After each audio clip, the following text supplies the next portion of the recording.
Hello, everyone, and welcome to episode 266 of Adults with Wrestling. Sounds right. I don't have the thing in front of me. Joe and Adam here, back again. Enjoy your week off watching the Steelers simulate football. It's not simulating if you win, Joe. Who did they beat? The Tennessee Titans, which I hear is a professional football team. Allegedly. Aren't there like 30 of those? They just let anyone in these days, it sounds like. Pretty much. I mean, if you can have a team in Cleveland, you can have one anywhere. Right. They have 2 teams in Ohio. Get out of here with that shit. At least one of them had the sense to be in Cincinnati. Right. Somebody told me the other day that Cincinnati is the Maserati of cities or some shit. All right. Feels like a lie. Yeah. I don't think anything that far in the middle of the country could be the Maserati of anything. Right. But I listened to your episode with Ed, of course, because I want to make sure that I'm not being talked about negatively too much. And it's always good to see Ed out of his natural habitat in a more adult supervised area. Yeah, and it was one of those things where I had an idea of, trying to stick as close to the format of the show as possible, but I also wanted Ed to be on the show. Sure. And I know the two things are sometimes not would work together, would be exclusive or whatever. And I feel as though it was as close to a regular show as possible, but I also feel it was like a good Ed experience if that's what you were looking for. Yeah, a little bit for each of the fan bases, so to speak, Right. But happy to be back. I feel like I had a hard time narrowing down my talking points. I actually was like, I got to talk about wrestling. I'm looking forward to it, Oh, my goodness. I watched a WWE Premium Live event, not to spoil my hands, but that's way more wrestling than I'm used to watching. Yeah. There's going to be a lot to discuss, but I want to get this out of the way up front. In between last week's show and this week's show, the newest Conversations with Joe dropped. Absolutely. Max Smashmaster. Yes, Max Smashmaster, my friend Scott. Former Chikara, Campeonatos de Parejas. We talked about Ashes, of course, but again, I wanted to have Scott on the show because I know Scott had like a very different path to get to Chikara, comes to Chikara much later. And obviously he was kind of there to the bitter end, ish. And he's currently doing his own thing in the New England area. More on that later. And, I love getting that positive feedback from people. I'm always very critical of myself. When I do these sort of things, I'm never sure how they're going to come out. But when I have lots and lots of people come to me and say, hey, I really enjoyed this. I wasn't, I went in with no expectations or low expectations just because they don't know Scott. Scott doesn't put himself out there like other people do, or they haven't been, longtime Chikara people, or they might have been in Chikara when they maybe weren't watching or whatever it was, right? But it's been an overwhelming positive response. Obviously all of the conversations with Joe that I've done up to this point, I don't know if you're not already signed up to the Patreon, people are talking about them. I know a friend of the show, Tom Green, put it out that it's kind of like it's almost ending up being an unofficial oral history of Chikara, without being an oral history of Chikara, Yeah. I mean, I listened to it and I agree with the masses. It was a great episode. I feel like people are just not going to believe me because obviously I have a financial stake in people signing up for the Patreon. But I will say, honestly, that was my favorite episode so far. No disrespect to any of the other people that you've interviewed. Because, obviously there's a different perspective from each of the folks that you've sat down and talked to. I just feel like his was very unique compared to kind of because I'll say it right here, just a little bit of a spoiler. Like, he's very much, I don't want to say team quack, but he doesn't come off as negative about his experience with Chikara as some of the other folks did, or as jaded.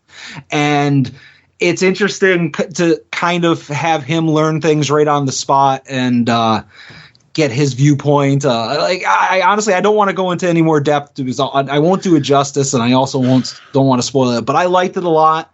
And yeah, it was really good. And I'm happy to have him as a member of the Soon to Be Named Network Discord now. Yeah, definitely. Scott's a good guy. He's a toy guy. You know, he's involved with Broski's world as well, you know. Listen to the podcast just so you can hear Joe squirm and chuckle as Max puts over Broski repeatedly. But, you know, I say during the course of that episode, I'm like, I don't know what I'm going to do. Maybe I'll take the month off or whatever, because, you know, just the way that everything worked out, we didn't have a bunch of homework episodes going up on the Patreon. And I'm like, well, looking at the schedule, we probably will for December. But then on Sunday or Monday morning, I listened to Final Wrestling Place this past week. Mm-hmm. And if you didn't listen to Final Wrestling Place, obviously you should listen to Final Wrestling Place. Tim and Marcus do a good show. You know, we all kind of, you know, we're all partners up here and a lot of the stuff. We all feed off each other and a lot of the stuff that goes on. You know, 2 weeks ago they had Ed on to do the top 10 all-time crushes respectfully list. And we ended up doing it here last week. And, you know, Adam called in, of course, to participate, even though he wasn't here. And then Tim and Marcus were talking about the Patreon show. And I'll just say, I have the next 2 already in the can, ready to go. Mm-hmm. I want you to go and I want you to sign up and I want you to listen to the one that I did with Scott, right? Yeah. But I also want you to know next week, I'm going to tell you who the next 2 are. Oh, both of them, huh? Yeah. I'll tell you who the next 2 are going to be because they're already in the can. And now it's one of these things where, like, I got the next 2 out of the way. Now I don't have to be scrambling to try to, like, tie people down, like, during the holiday season, like Thanksgiving to Christmas, to try to record shit. Because I already got shit. I don't have to worry about the podcast, the Patreon, the Conversations with Joe shit until January. Yeah. And like you said, if you subscribe to the Patreon right now, listen to the Max Smashmaster, you will get the next interview during that 30 days, guaranteed. Yeah. Because they're in the can. They don't have to worry about any kind of like scheduling or anything like that. So, you know, if you are, maybe you listened to Final Wrestling Place and you know maybe what they were talking about, you know, you might want to sign up now and get that interview and get Max Smashmaster, get the back catalog, you know, Ian VaFleur, you know, Hollow Derek Wicked. Sabato, Hollow Wicked, Yep. Mantis, Yep. Kevin Ford.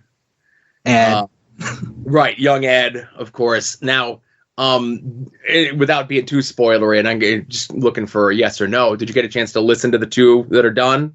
as I mentioned before, I like to wait until they're closer to being released. Although I will tell you, I might jump on the first one soon. Just all right.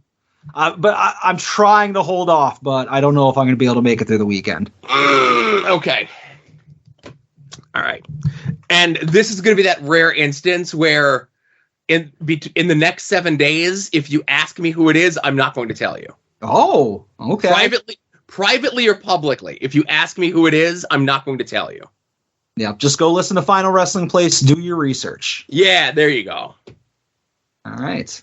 I'm looking forward to this. I'm thinking about trying to figure out a way if you can like grandfather people on Patreon into the old rate if they're already subscribed, and then like jack up the price for new subscribers. No. I'm just trying to work an opportunity here. Yeah, of course you are. All right. All right, let's get into the show, huh? Yeah, let's do it. And now, At Odds with Wrestling presents This Day in Wrestling History. So, on this day in wrestling history, 4 years ago, AEW held their first ever Full Gear pay-per-view.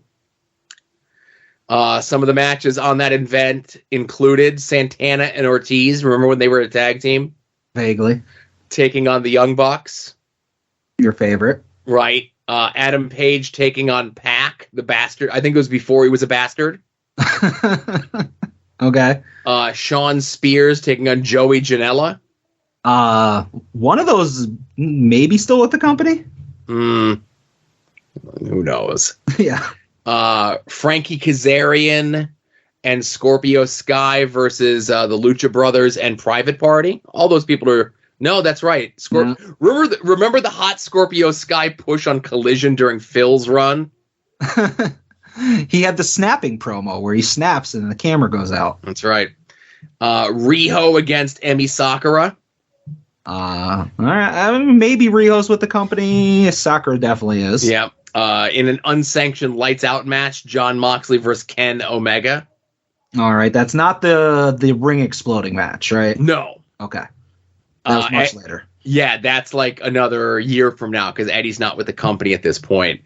And for the world title, Chris Jericho defends the title against Cody Rhodes with the stipulation that if Cody loses, he can never contend for the AEW world title. Hey, look at that. A stipulation that stuck. Right. And go finish the story elsewhere.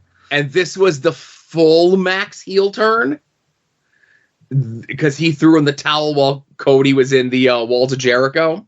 Oh God, I forgot about him being a Cody buddy. Yeah.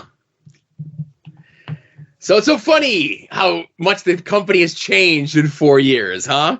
Yeah, I'm looking at that card right now, and I'm like, if that was the next Full Gear, would I want to watch it? And I mean, I'm sure Moxley versus Omega would be solid, but oh man, you can't pay me to watch Riho wrestle. Oh, come on. Yeah, Shawn Spears versus Janela. No, thank you. Yeah, that's a tough sell in 2023. I would watch Today Jericho versus Today Cody. It's because you're WWE pilled now. Oh, yes, that's exactly what I am. Yeah. Your favorite wrestler on the planet works for them, so I don't want to Orange Cassidy doesn't work there. Oh, please. Eddie Kingston doesn't work there. Please. You Double throw J both of them under a bus. You throw all of them under a bus for your love. Again, we're saving that for later. Stop. I know. All right. So on this day in wrestling history, 21 years ago, Ring of Honor held their All-Star Extravaganza event from the beautiful Murphy Rec Center in even more beautiful South Philadelphia. Okay.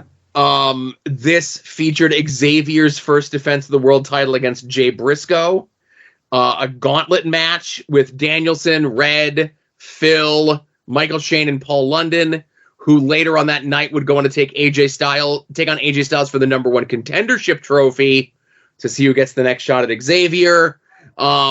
We get a early Samoan Joe appearance in here. And then the main event is Shinjiro Otani and Masato Tanaka taking on Loki and Steve Corino. Ring of Honor was very tied into 0-1 at this time. And a lot of guys were getting pulled for 0-1 tours. And this was a make good for like 0-1 gutting a Ring of Honor show like 2 months prior. Okay. I know what all those words mean. Yes. But I was at this show. This 2002, 2003 is my era of Ring of Honor. Of course, you went to everything in South Philly. Right. You're just looking for something. ECW stopped running, and you're like, well, first thing to show up, I'm going to become a fan of, and it was Ring of Honor. Well, so that's the thing. It wasn't because like that's when like CZW start running Philly, and I'm like, no, thank you. 3PW start running, and I'm like, I'll keep waiting. XPW and CZW are fighting over the rights to run shows at the ECW arena. And I'm like, no, I'm still okay. And literally, I think the Murphy Rec Center is, 4 blocks from the 4 blocks from the ECW arena. There's a Danielson promo there's a Glorion Daniels promo a couple years maybe 06, 07, where he does a deal where he's cutting the promo outside the Murphy Rec Center. He gets in his car and in the promo drives from the Murphy Rec Center to the ECW arena because that's where the Ring of Honor show was that night in a cool little bit. But it's like literally the same street, just like 4 blocks down. Gotcha. All right. I'm sure as we go to more and more Ring of Honor shows through this day in history, you're just going to be like, I was at that one. I was at that one. So I'm pissed because the week that we were off, the week that I was on vacation, there was a big moment in wrestling history, like one of those red letter dates in wrestling history that I missed. And when I came home and I saw that it was the week that I was away, and I'm like, shit, I can't miss the next one. That would be 3 weeks after this, which is next week. So I already have like a little Post-it note saying like, don't forget this one, jackass. Well, whatever that was that we missed, we'll get to it in 7 years. Right, exactly. So also on this day in wrestling history, we have our head-to-head 25 years ago, head-to-head Monday Nitro versus Monday Night Raw. Raw is cooking with grease, and I don't mean the grease man. It's a taped Raw, but that's no big deal because this is the go-home show for Survivor Series. The Deadly Game Tournament is being set up. All the players are involved. The stuff with Austin and Shane and Vince and The Rock is all coming to pass. And I can sit here and I can play clips and promos and all sorts of stuff leading up to this. But there's one bit in particular that I do want to play. All right. I thought my hair looked that bad. Well, Mr. McMahon would like you to have a complete makeover. He's paying for it. Hey, why not, right? Nothing wrong with a little trim. I think maybe Vinny might even buy me some new teeth. What do you think? What happened to your other ones? Well, Austin threw them into the crowd. You're kidding. That Vince, he's like a big, cuddly teddy bear. Sometimes I just want to go up and give him a big hug. You should. This got to be costing him. It's costing a lot of money for this makeover. He always has taken good care of his champions, and this is no different. Hardcore championship. It's almost like my life is taking on a whole new meaning. So this Mick's first defense of the hardcore title. This is when he goes out and you see there he has the beard shaved, which is only the second time in his wrestling career that he ever did anything without the beard in full. Yeah. The other time was the Lost in Cleveland skits, if you remember those. Yeah. After he got powerbombed by Vader, right? Right. So he wrestles this match in the full tuxedo, and it's against Ken Shamrock, and of course it gets like ripped to shreds. And this is more like, this is the this is, it's very clear that Mr. McMahon has picked Mick Foley and has given him a title and has all these pieces set for him. And Mick has a mystery opponent in the opening round of the Deadly Game Tournament. Now, unfortunately, next week we won't be talking about the Deadly Game Tournament. We'll be talking about the Raw the night after, which I think is going to be just as exciting because that's where we get the payoff at the Deadly Game Tournament, but we get the explanation the next night on Raw. So I'm just as excited for that as I am for, talking about the Deadly Game Tournament. Yeah. And then last week when you were doing the where Vince McMahon gave him the hardcore title, when you're doing that with Ed, I was listening and I was like, oh man, I want to watch this. What happened on the podcast? That's the same as listening to it, right? Yeah, I guess. So, also, not to say that WCW is not doing things as well, right? Mm-hmm. Listen, over on WCW, it's announced that the new tag team champions, due to injury, are Rick Steiner and Judy Bagwell. We see the Ultimate Warrior's last appearance in WCW, where he's side by side, back to back with Brother Brutai, taking on the NWOB team. Mm-hmm. Hulk Hogan completely ignores all of that and announces that he's running for president. That was just so soon. Like, oh man, like again, I wasn't here last week, so I feel lost. And wasn't he in the thick of a feud with Spooky Ultimate Warrior? Yes. And this was because this was when Ventura was running for governor, right? Ventura had won the governorship. Okay. In between last Nitro and this Nitro. So this is Hogan running for president. For real. Mm-hmm. Didn't he go on Leno? He did go on Leno to promote this, yes. Oh, God. WCW's in great shape. But there is one thing that's going on Nitro. And I didn't say it was a good thing, right? Mm-hmm. But again, it's one of those things where really to get the context of it, there's a promo from Thunder that I need to play. Oh, you'd be negligent if he didn't. Exactly. There's his security man comes. Looks like he slept with his head in the sock, for crying out loud. Great hairstyle. I love it. Interesting man, there's no doubt about it. I guess that's good. Now where would one go to get a t-shirt like the one the Jericho security man is wearing? On the car rack in a cheap hotel.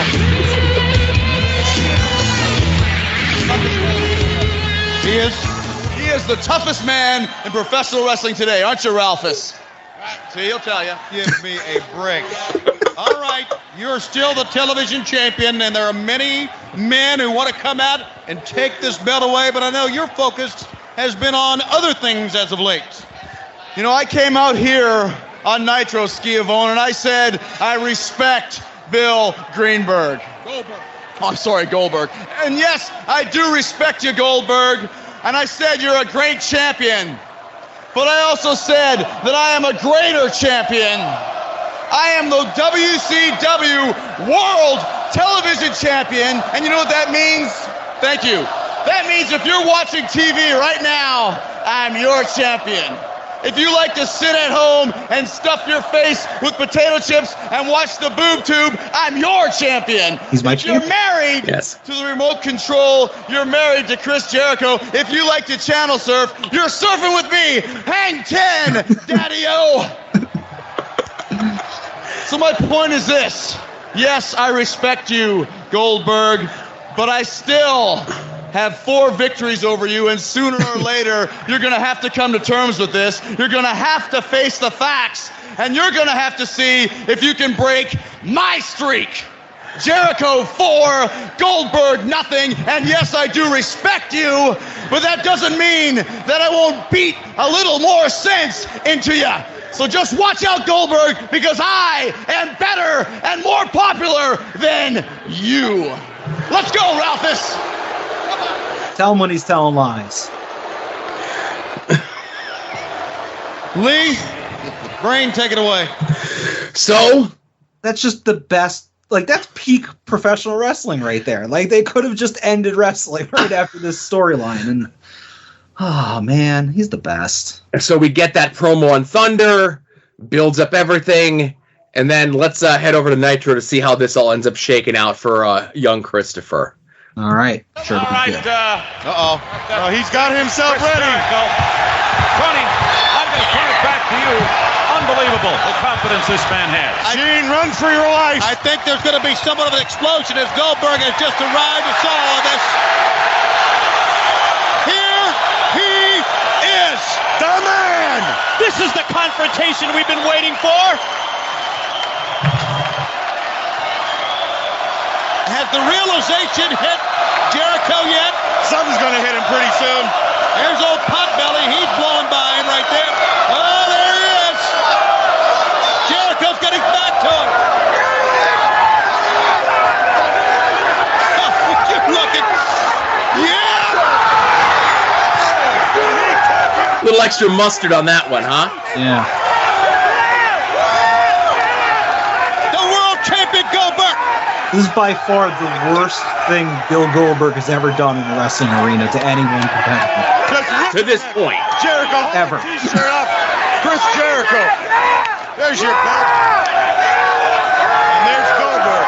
Goldberg, who just arrived to the arena, has taken Jericho apart. So much for the 4-0 mark. Seems to me Jericho now has made the list. What happened to him? Great moment, great segment to build up this storyline between these two. And nothing ever happens. This is the last time it's ever mentioned again.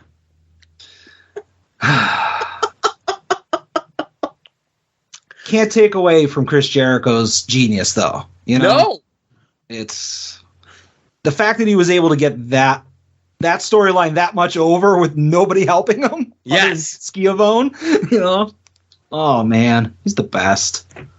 And the writing was on the wall. He would later lose I forget when he does, but we'll get to it. He lose the TV title to Stevie Ray, and then he's off TV for then beginning of the year he does the feud with Saturn. January, February, he's in either the TV title or US tournament in March. And then from March until his contract expires in the summer, he's sparingly on TV.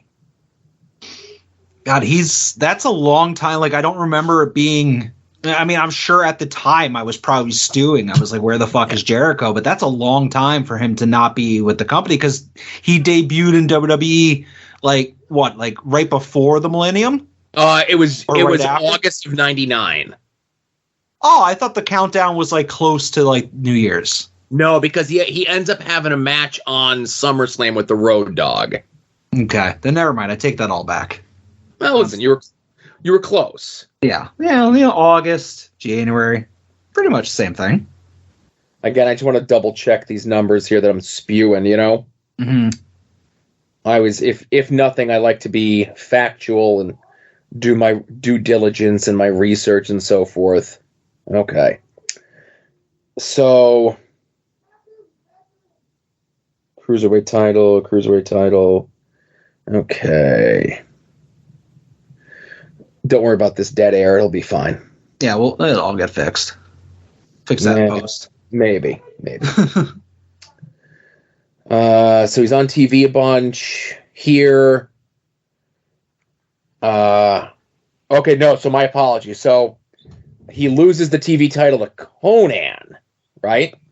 Okay. Somehow worse. Mm-hmm. Then does the feud with Saturn in January and February. He's on TV for most of March. And then into April. And then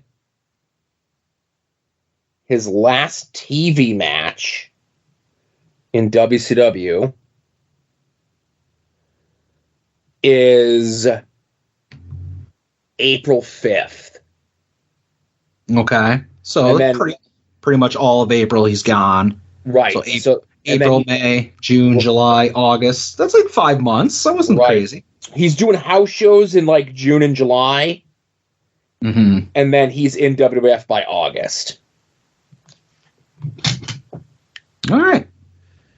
I don't know if you were saving this for the main event of This Day in History, Joe, or if you wanted to cover it now since we're on the topic. Right. But happy birthday, Chris Jericho. One of the greatest of all time. My close personal friend and role model. A man that I've looked up to from a very young age. There's photographic evidence out there just showing that I'm not making this up. A man who I've never said an unkind word about, especially not one that you can find if you search for it on Twitter. And again, we all need to just, I think everybody who's listening to this podcast needs to just take a moment, even if you're listening to it late, go ahead and tweet at I Am Jericho. Wish him either happy birthday or happy belated birthday. And also ask him to unblock me while you're at it. But happy birthday, Chris Jericho. I'm guessing he hasn't unblocked you. Well, you know what? I haven't checked since this afternoon. So hold on one sec. I should have looked. I don't think that he did. How funny would it be if he did? I Am Jericho. Oh, not followed by anyone you're following. You are blocked from following I Am Jericho and viewing I Am Jericho's posts. Learn more. Boo. Let's see if he's blocked the show because I tweeted things out.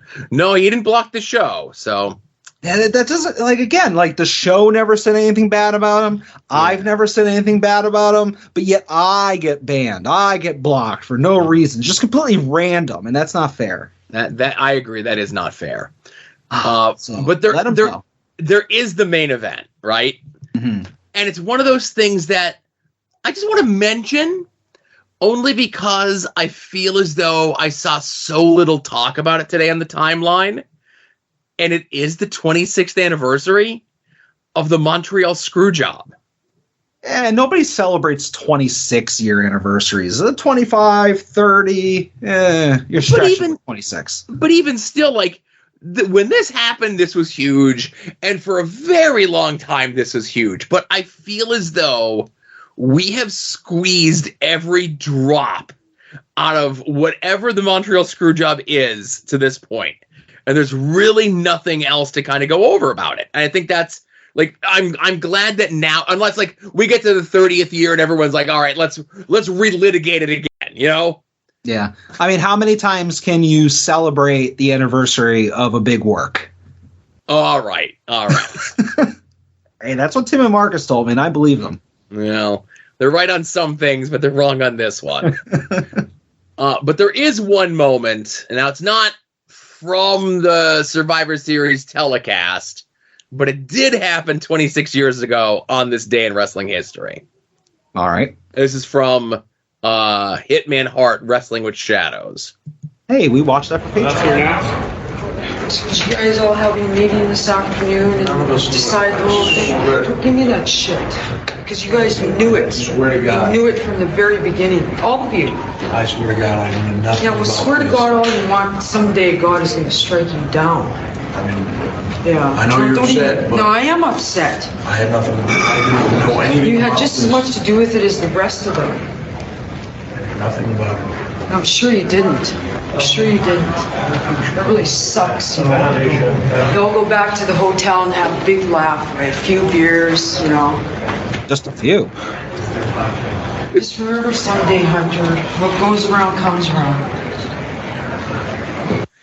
I just want to say some beers and somas. Thank you. But I want to play this part again. The hotel and have a big laugh, right? A few beers, you know. Can't look her in the eye. What a piece of shit. Just remember someday, Hunter, what goes around comes around. Do you think when he had his heart kerfuffle, Yeah, she had well, you don't have anything to say. Sure knew nothing about it. I bet you when Triple H had his heart episode, when his wife left him, when Vince came back and fucked with all the things that he created in NXT, every bad thing that's happened to Triple H in the last 26 years, I guarantee you those words rang in his head. Or he forgot about that entire thing like a week after it happened because it really didn't affect him much. I mean, he went on to have a career. The thing about Bret Hart being gone was probably the best thing to ever happen to Triple H. So it doesn't matter how much Mrs. Hart was all up in his face about it. He got his bag. How's Triple H doing these days? How's things going? I'm sure he's still getting paid. Mm-hmm. Okay. I don't know what he's doing. Running NXT with his wonky-eyed friend Sean. You know, I don't think he's doing a lot of running. You know. Yeah. When was the last time he saw his kids? Even though Brett and Julie aren't together anymore, kudos to her for like having the balls to like, you know, have this happen and to give these guys like the riot act, you know, like, okay, the cameras were on, whatever. And I know people cite like, well, she calls him Hunter and that's proof that all this is a work, right? Because she would have called him by his shoot name. And, you know, you and I know as well as anyone, like I call Mantis all the time. And, you know, I call, you know, people by their gimmick names all the time, even though they're my friends and I've known them for years. And it's just the way it goes sometimes. You just call some people by their gimmick names, and sometimes you call them by their shoot names. It's just, yeah. And I will argue, like, if you had the opportunity of like, hey, screw over your coworker and we're going to give you a solid 25 years of like unprecedented success and wealth, you take that trade. It's not like, oh, you're screwing over your best friend. You're screwing over a coworker. Today, maybe. Then, when wrestling was treated as though it was like real and like people cared, I don't know. Maybe I would have thought about it. Yeah, I'm just saying, if like there's somebody else at the super secret science job, if you're able to like maybe screw them over, and then it's like, oh, here's millions of dollars over the next 20 years in financial security. You just have to screw over Beth or something like that. Like, it's like, you take that deal. I'd take that deal. You'd all take that deal. You're fucking phonies if you say otherwise. No. Yeah, you would. No, how about I just do my job above and beyond Beth? And that squeezes her out through no fault of my own. It's like, well, you know, but then you get nothing. You don't get that the other half of that agreement where it's just like all the fame and fortune and everything like that. Because maybe Beth isn't going anywhere unless you screw her over. I don't want fame and fortune. I want to be left alone. That's what about just the fortune part? If people leave me alone, then I don't have to spend any money. Yeah. Well, listen, what I'm saying is I'll screw somebody over for like a month's worth of fame and fortune. I'll burn every bridge. I don't care. All right. Enough about the past, Adam. Let's get into what we've watched. I don't know if you got 2 weeks worth of stuff to talk about or just 1 week worth of stuff to talk about, but let's get into it regardless. I got like a week and a half's worth. My first thing kind of bleeds over into like last week a little bit, but I had been getting a little bit of fatigue with AEW over the last couple weeks, and specifically, I was a big supporter and fan of all of the Max and Adam Cole stuff and the Roddy and Neck Strong and all that. And obviously with Cole being out, getting his surgery or whatever, that has died off a little bit, but I was still a fan of the fact that MJF had all of these challengers on all these fronts. You had Kenny Omega, you had Wardlow, you had Samoa Joe, obviously being one of the most interesting of the bunch. But the last week when I wasn't here, we had the storyline where he was looking for a partner and he ended up teaming up with the Acclaimed. I loved all of that, and it's impossible to not love that. But that follows into this week when you had the Acclaimed doing the 69-day celebration as champion, and you had the video that MJF sent in where he's kind of warming up to Max Caster for taking the bullet for him in the match the previous week. But I loved all of that. But then you have Samoa Joe versus Keith Lee for the Ring of Honor TV title in just an awesome, big men slap and meet match. And afterwards, Samoa Joe cements his desire to go after Max and basically vacates the Ring of Honor TV title, which I didn't see coming, but that just basically continues the storyline of Max is going to have to worry about Samoa Joe. And Samoa Joe is probably the biggest threat because Wardlow's not going to beat him for the title, and love Switchblade. He's not going to win. Samoa Joe, I can make a case for beating Max, especially if Max is beaten down from actually wrestling so much.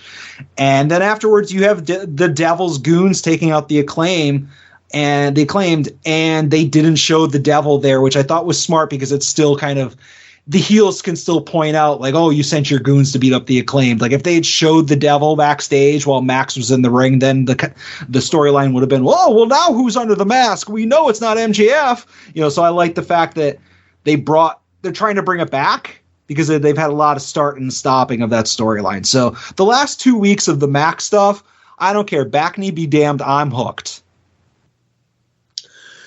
So I thought last week's Dynamite was just okay. Again, everything can't be a home run.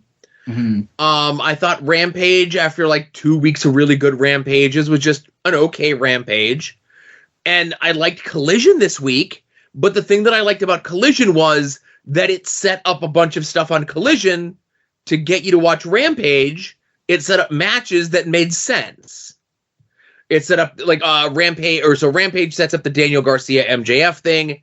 Collision sets up Jay White versus Mark Briscoe, sets up Samoa Joe versus Keith Lee, and it just sets up a bunch of stuff, which is how these shows should work since Phil is gone and there's no brand split. And I get Dynamite is your A show and Collision is your B show and Rampage is your C show, but all of these shows should build to the other, there was the bit, I guess, on wherever they announced it, that even this week on Rampage, they said that we're going to see Sting, Edge, and Darby in action against Jake Roberts' new faction of Lance Archer and whatever those spooky boys, Vincent and Dutch.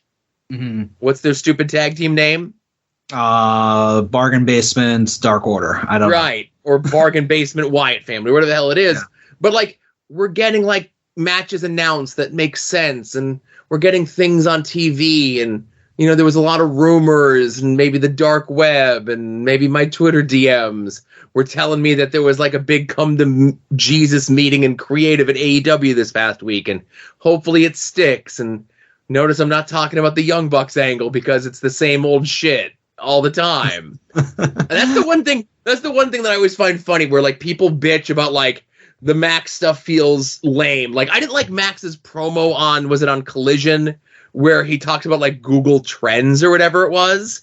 Yeah. And Max had a couple duds lately, but I feel as though when Max will go out and try something calling Jay White tofu or the Google Trends thing, and they'll fail, and then he won't go back to them.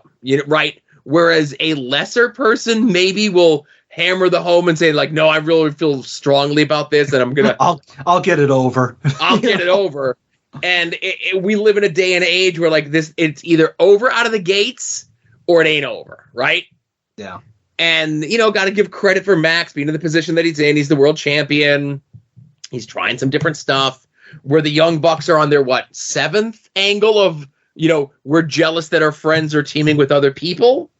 Mm-hmm. And them saying that they went to change in the broom closet with the extra talent felt like the biggest lie I've ever seen on professional wrestling TV. First of all, the fact that they make the extra talent, which they really don't have much of these days anyway, dress in a broom closet feels as though that's an HR violation. And I would guess that the Young Bucks probably couldn't pick the extra talent out of a lineup at gunpoint. Much like Ric Flair probably couldn't pick out the top names of the roster at gunpoint. But I don't know, I feel bad when everyone's kind of down on Dynamite, because it's been good, and I really like this week, and they're building stuff, and I'm excited for the pay-per-view, and I think maybe it's having, a full thing to compare it to, I think makes me appreciate more what AEW's full product, full scope of it is, Yeah. I mean, I agree with you. There are a lot of things that I like when I watch it. Obviously, you got the Moxley OC stuff, Eddie Kingston when he pops on there, the timeless Tony Storm Sheeta sit down in black and white with Tony Schiavone. That's all great stuff. So I'm willing to deal with the crap of the Young Bucks. I think that what the Young Bucks should do, I think somebody needs to talk to Tony and the Bucks and say, hey, Bucks, you are the biggest tag team in the world, the greatest tag team in the world, and you put all these indies on the map. You basically created indie tag team wrestling. How about for the next 6 months to a year, you go and give back to the indies and just go and do those and stay off of television, Well, if I was an indie, I probably wouldn't ask for what they'd be able to give.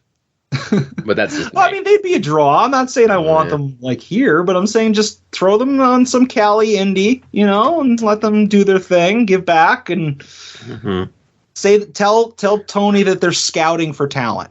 Yeah, how can I miss you if you don't go away forever, sort of thing. Yeah. What do you got, Joe? Oh, the only other thing I got, Adam, is, I say maybe I'm a little bit higher on AEW this week, because I watched in its entirety this past Saturday afternoon from the Kingdom of Saudi Arabia, Crown Jewel. Now, I could have just tuned in and watched the one match that I wanted to, but I'm like, we got nothing going on Saturday. Ace got a friend over. They're doing their thing. April's got work. I could just sit here and watch this pay-per-view from beginning to end, right? Mm-hmm. And I don't want to say, and again, premium live event, pay-per-view, right? Now, I don't want to say the pay-per-view was bad. I also don't want to say the pay-per-view was good. But it was just kind of dull. It just, a full WWE show like that, and maybe it's just because it's the Saudi Arabia shows, and I've never watched a full Saudi Arabia show. I'll just watch the clips of the stuff that I want afterwards, or I'll hear about it, or whatever it is. But I liked SummerSlam when I watched SummerSlam, and the bits and pieces that I saw of Fastlane were really good. But sitting down and watching a full non-WrestleMania, non-Royal Rumble WWF pay-per-view is kind of a slog. Mm-hmm.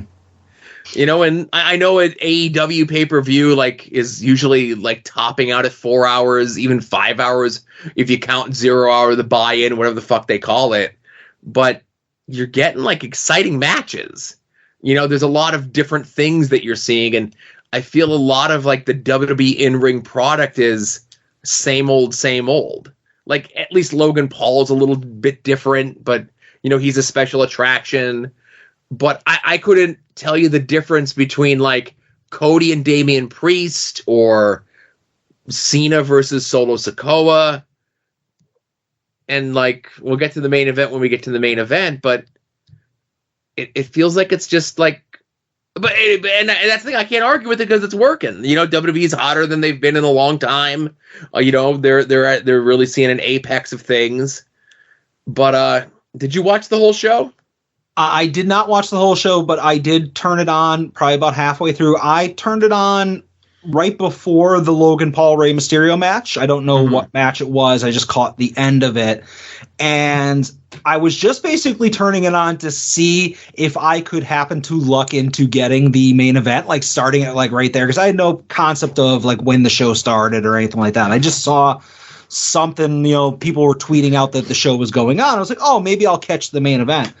And I got to see Logan Paul versus Rey Mysterio. And this is when I put in the live wrestling Discord for the Pseudo Name Network. I was like, is Logan Paul like really, really good at wrestling? Because I've seen him wrestle and I've seen him do high spots and stuff like that. But this is the first time I ever sat and actually just watched a match and was just like maybe going into it trying to pick it apart. But in addition to saving Rey Mysterio's fucking life, he wins the U.S. title. So I've said before, I'm a fan of him as a sports entertainer. Now I'm a fan of him as a wrestler, which is a funny thing that I thought I would never say. So after I watched that, I kept the rest of the show on. And I agree with you, like the high of watching Logan Paul and Rey Mysterio quickly faded. And I didn't really pay attention to anything. Like I looked up from my phone when Kairi Sane came back, debuted, whatever.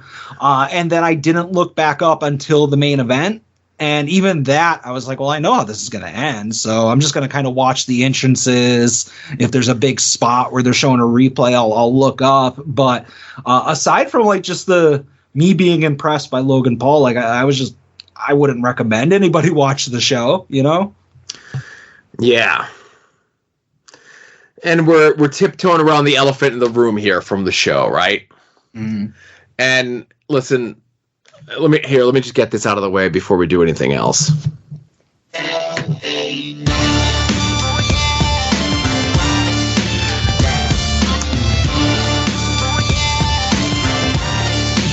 So, I could say this after the fact. I didn't think he was going to win. Of course not. But I had to believe Adam. Because if I believe, then that puts positive energy into the world. Mm-hmm. So the match is exactly what it was, which is every Roman Reigns match that he's had in the last 2 years. There's going to be chin locks. There's going to be long control segments. There's going to be Roman trash talking loudly into the match. There's going to be interference. Roman's going to spear the guy through the barricade and win, which I feel has happened. I think somebody pointed out that since he won the title and he's held it for 3.5 years or whatever the fuck it is, he's defended the title less than 30 times. And I would say, and again, I say less than 30 times, 26 or 28 or whatever it is. I know it's not 30. It's under 30. And I would say more than half of those were the same exact formula. And listen, everybody back in the 80s loved Ric Flair. Ric Flair's matches had the same formula. And I still love that era of Ric Flair. But you got to see it with more varied opponents. You'd see it with a Dusty and a Magnum TA and a Nikita Koloff. And then every once in a while, Rick would just decide to do that match on TV with Denny Brown or something, right? Just to fuck with people. And then he'll decide to do a B show, house show program with Gorgeous Jimmy Valiant, or Gorgeous Jimmy Garvin, right? So stuff like that. But, because you only get a Roman Reigns match, a Roman Reigns singles match once every 3 months, and they don't really change up the formula. Listen, I don't care because I'm not as invested in WWE as I am in AEW and the Indies and everything else like that. But, when you hold it all up to the light there, maybe what Ric Flair did in 1986 to 1989, having that same formula doesn't work in 2023, but the gates say otherwise. I'm of the mindset of what would have hurt to flip things, but we're at the point now where all the WWE branding stuff is they're getting him past Hulk Hogan's reign, right? I think Roman's at 1,200 and some odd days. Hogan's first reign was 1,400 and some odd days. They have to get him past that now, right? He's never going to touch He's never going to touch the Bruno reign. They've already decided to break Bob Backlund's reigns up as just like 3 separate reigns, technically, which is really weird. But so Roman's not going to lose the title until he break Hulk Hogan's streak, so that takes a little of the mystery out of things. I know on commentary they hang their hat on that Roman didn't kick out of the BFT, right? And that if Jimmy wasn't there to put his foot on the ropes, LA Knight would have won. And to some people, that will mean something. And I'm one of those people. We'll see what shakes out on SmackDown this week. We'll see what the positioning for LA Knight is. And I kind of sort of have a feeling what it is. And we'll get there. But I guess, go ahead. Give me the business. I'm not going to give you the business. I'm going to just, rather than come down on LA Knight, I'm just going to give you my quick take on Roman Reigns. I don't care if he only defends the title like 4 times a year or whatever it is. I see all the time, all the not like the memes and stuff. It's like, oh, over the course of Hogan's career, his reign, he defended it, 373 times, and Roman did it 30 times. Like you said, like, I don't care. That doesn't mean anything to me. Like, if the product is good, then it should be worth waiting for. Like, people have done this analogy a bunch, and I'm going to steal it. If you're a UFC heavyweight champion, you might defend the belt twice a year, maybe 3 times a year, 4 times if some of your fights go quick. So it's, if you want to have the UFC as the owner and you want to kind of be on Fox Sports like previously and have this air of legitimacy, that's fine having your champion only wrestle 4 or 5 times a year or defend his title. I don't care about that. But where my problem is what you said, where it's the same match every single time. And like, if I'm not mistaken, didn't heel Roman Reigns clean as a sheet, smash and stack Bryan Danielson and Edge at the same time at WrestleMania? Like, that was obviously not a by the numbers Roman Reigns match, but like, yeah, that was 2 years ago. No, exactly. And it's just over the course of the 2 years, we went to the point where leading into last year's WrestleMania, myself and many other people in our circles were like, the Bloodline is the greatest story going in professional wrestling. Roman Reigns is the greatest world heavyweight champion and the greatest sports entertainer maybe ever. Like, we're all just losing our mind just being invested in the storyline. And how far are we removed from that WrestleMania where he didn't fight Sammy? Was that April? That was just this past April, correct? Yeah. So again, I'm not good at math, but this is 6-7 months later, where it's like, man, I don't want to even watch a Roman match anymore. I just don't care, because of the fact that every single one of the matches has that format that you described. And like, it was, both of the Usos and Sammy, and then we throw in Solo, and then, one of the Usos is gone, and now Sammy's gone, but it's still Solo and one of the Usos. But don't worry, Joe, this is going to build to Uso versus Uso at WrestleMania. Ugh, I don't care about any of this, Yeah. And obviously definitely in the minority. And I'm with you. Like, I know there are people that are like, Roman should be defending the title more. I don't care. Right. Yeah. No, who cares? Just mix things up. Like, give me a different match every now and then. He's got 3 months in between singles matches. Think of a different formula. Yeah. Put him in there. I mean, I'm not saying to give him a squash match, but put him in there with somebody who he can bury, have like a quick 2-minute match, not on a pay-per-view, just like, hey, Roman Reigns is going to, he's going to reward us all with a match on SmackDown or whatever, and just have him in there and just clean as a sheet, just destroy somebody, just to have Heyman be like, this is the champion. You wanted him to have a defense. Here you go. No outside interference. He beat poor Akira Tozawa or something. I don't know. Or something like do a random episode of like Thanksgiving Battle Royal, Raw and SmackDown people or whatever it is. And the winner gets a shot at Roman Reigns and it ends up being like Otis, right? Yeah. And then Roman comes out and he's like, we're doing it now. And just like Otis is like, all right, well, I got to get in what I can. Bip, bip, bip. Otis hits a couple boot moves, goes for something big, and then Roman just crushes him. And that's it. It's 90 seconds. Yeah. Just give Otis a quick chance to have the crowd believe, and then, obviously, as you said, Roman destroys him, no outside interference. You don't need to bring in Solo Sikoa to have Roman Reigns beat Otis, you know? Right. But enough about Roman. Let's talk about, we're talking about the past of WWE and their money-making years. Let's talk about the future. Okay. And that's all right. Twice in the show, huh? Right, I'll play it one more time when maybe I'll be playing a little bit later on too. Anyway,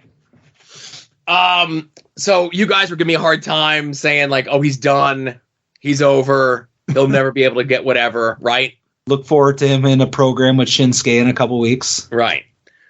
It feels clear to me, and it has felt clear to me since like July, that there is an LA Knight Logan Paul match that's going to happen somewhere. The two have rubbed up against each other 2 times on TV since July. No match, no physicality, no nothing like that. I really feel, whether it be at the Royal Rumble or preferably WrestleMania, we're going to get LA Knight versus Logan Paul for the U.S. title, and that's the belt that LA Knight's going to win. Mm-hmm. Which I is can see that. Which is exactly the level that he could and should be at. I mean, I will make the case, if you gun to my head and say who are the 4 biggest WWE like superstars from like a household name standpoint and from like a kid's knowing who they are and loving them, I would say it's Cody, Roman, Logan Paul, and LA Knight, you know? So I can see like that. I think that's still an elevated position, and the Logan Paul match is going to have the most casual eyes on it than any other WrestleMania match, you know? Right. So, and listen, as much as I love LA Knight, okay, Roman, John Cena. Yeah, I don't count Cena. Okay, you don't. I'm telling you. Yeah. Logan or Roman, John Cena, Logan Paul. I'll give you Sami Zayn because he was so involved in that early bloodline stuff.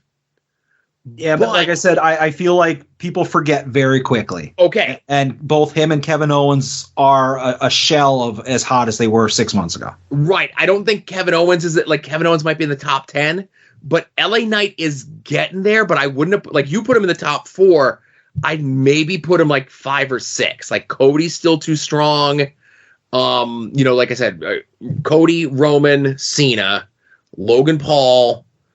I put, LA Knight there, or maybe like one other person that's just escaping me right now.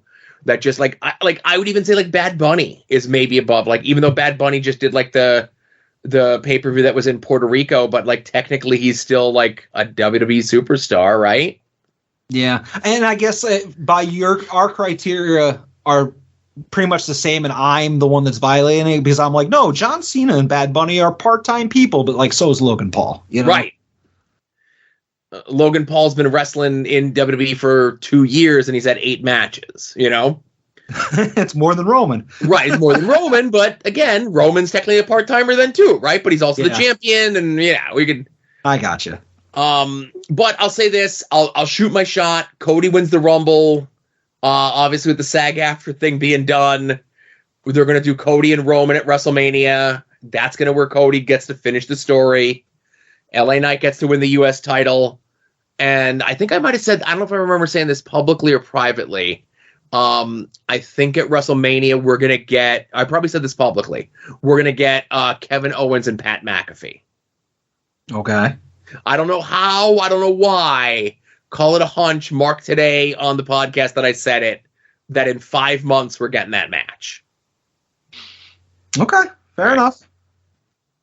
I'll tell you what, Joe, all of your WrestleMania plans might have to be torn up because, Joe, there's somebody else who might, by the time WrestleMania comes along, might be the person who wins the Rumble, might be the person who goes on to finish his own story. And that's the story that his dad started way back when. But no, Joe, do not compare him to his dad. He's not Brian Pillman Jr. He is Lexus King, and he is the gift that keeps on giving, Joe. I recorded NXT, And I fast forwarded. I'm like, okay, I'm just going to watch the Lexis King thing because it'll be awesome. And I'm fast forwarding. And I'm like, he's not on the show. How do you not have your biggest new star on the show? And then at the very end of the show, Carmelo Hayes and his friend were doing a promo in the ring. I don't know who the other guy is. I'm sorry. Trick Williams. Trick Williams? Okay. They're doing a thing in the ring talking about something that I don't know about because I don't follow NXT. And then Lexis King comes out. And he's wearing sunglasses, and they're really, really cool. And he's wearing a leather jacket and red pants, Joe. The red pants, very stylish. He takes his sunglasses off, and I'm sure you've seen the clip. People have been studying this for its awesomeness for, like, days now. But he struggles to put his sunglasses into his pocket for what feels like a minute and a half. And it was hilarious. And Lexis King is the absolute most must-watch person on NXT. And that's not saying much, but I'm happy I caught it. It was so good. So WWE put that segment up on their YouTube channel twice. They put just the promo and like the little beatdown thing that happens. Mm-hmm. And then they put the full thing up, which includes Lexis King's entrance. So there's like a 3-minute version and a 7-minute version, just in case. I think they're trying to double dip. I really think that this is either WWE looking at him, say, Pillman Jr., I ain't calling him Lexis King, but I just did, looking at Pillman Jr. and saying, this is someone that we can make a star. And if we can make him a star, we could shove it up AEW's ass because they had this gold, this diamond, this mega star in the making, and they let him slip through their fingers, and we're going to show them what a fool they are, right? Yeah. Or somebody who works in World Wrestling Entertainment now, who was on the roster, say, 1996, 1997, maybe had a bad experience with Brian Pillman. Listen, Brian Pillman, 1996, 1997, wasn't on his best behavior. Might have been a problem. Might have been drinking. Might have been doing somas. This guy might have been drinking too. This guy might have been doing somas as well. But he remembers what a dick Brian Pillman was to him 26, 27 years ago and decided, I'm going to get back at him by fucking his kid up. Because even though, and again, allegedly, it really could be anyone that I'm talking about. Sure. But like, even though this person allegedly found Jesus, I'm sure he's still got a vindictive streak inside of him. I'm sure there's nothing. I mean, I'll never read it, but I don't think the Bible has anything in there about spite. Like, I think that's not explicitly forbidden. Like, there isn't "thou shalt not have spite," is there? I hope not, because then I'm fucked. I think we're good. But yeah, I'm very happy that I'm sad that he was not on a throne that slid out sideways for his entrance. And I'm also sad that he wasn't eating candy and getting shot down by the backstage interviewer. But in lieu of those two things, I think this was a successful third appearance of Lexis King. The thing that I'm most happy that he didn't do this week was wrestle, because that's where he really sucks. As bad as he is at all these other things, his in-ring is somehow worse than his presence, his aura, his ability to cut a promo, his ability to, like just anything, right? Of all these things that he does poorly, wrestle is like somehow at the bottom of the list. Yeah, no, I could see that, but I look forward. I'm going to watch. I'm not working myself into a shoot like you were with LA Knight, but I'm going to continue to monitor the meteoric ascent of the Lexis King character throughout the ranks of the WWE. Good luck with that.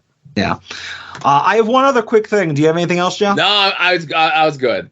I'm just the LA Knight thing took up a lot of my thoughts and feelings. Yeah. I'm just going to say for my last thing is hello, Mariah May. Welcome aboard AEW.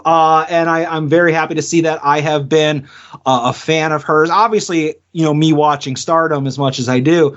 And definitely not just because Instagram got to know what I like and suggested her to me a couple months ago. But someone in the major group posted like the Mariah May is all elite graphic and was just like, who? LOL. And then somebody in the comments said, when you order Tiffany Stratton off of Wish. And I basically like apparently when you reach a certain level of success that the major pod has, like your audience just gets dumber and dumber. And I'm glad that our audience would never be so dumb as to post things like that. I just want to say, but I'm happy to see Mariah May on TV. Looks like she's got the same affinity for Tony Storm as I do, and I'm looking to see where that goes. I only wish we had somebody that could go over in there and harass some respected board members. Oh, in regards to things like this. If we had somebody that we knew who not only, I don't want to say followed in my footsteps, because he completely, he transcended everything that I tried to do. You know, like I might have tried to sow some discontent in the major group, but I never was successfully waged war like this person that you may or may not mention did. Allegedly. Yeah, allegedly. Go to the soon-to-be-named network Discord to find out what we're talking about. Right. Yeah, I'm happy to see Mariah May there. Fuck all the people that are like, who? Yeah. Like, Tiffany Stratton wishes she was Mariah May. Like, I love Tiffany Stratton's not bad, but they're like two completely different people. Yeah, they just saw, blonde and blonde. Must make comparison. Tiny brain overheating. God. Anyways, that's all I got. Yeah. So, hey, it's been a while, it feels like, just the way that the schedules have worked out, vacations and otherwise. It's my turn to assign homework, right? Yeah, I had to go back and look just to make sure when you sent the email, and I definitely was going to reply, but the last thing that we did was when I assigned Hidden Strike, so you are on. So we're going to deviate a little bit just because there's been such a break from everything else, and this will light a fire under my ass to get on top of this. But what I'm going to assign to you, Adam, and to our listeners is going to be the recent, because of our guest on the Patreon this month, Scott, who runs Rad Pro Wrestling up in the New England area. Their latest show from October 21st went up on Jerry's Internet Wrestling Emporium, a.k.a. IWTV. And that's going to be the assignment. Now, I know some folks have already watched it because they listened to the Patreon. And again, they heard me and Scott talking about it. But now it's officially the homework for this week. If you're not, I don't know. I don't think they do the 7-day free trials. But I don't know, go use our promo code. Sign up. Go watch some stuff. Go get caught up on the indies. If you're bitching and complain about AEW, WWE, TNA, MLW, NWA, IWTV will have something for you. Yeah. On this show, and I don't know the card, I'm looking forward to watching it, but this show doesn't have Dan Champion as the milkman, does it? Because then I might have to refuse. Let me look. Because that's the character I'm most familiar with, and I made a solemn oath to never watch Dan the Milkman. So everybody does these, everybody does different gimmicks, you know? Yeah, and I love that. That's I've seen that a couple different times. Like TNA did that with the 70s promotion that they did with where Brian was the stomp guy. And I love even AIW with the Halloween shows. I love shows that you don't have to know the lore of, you know?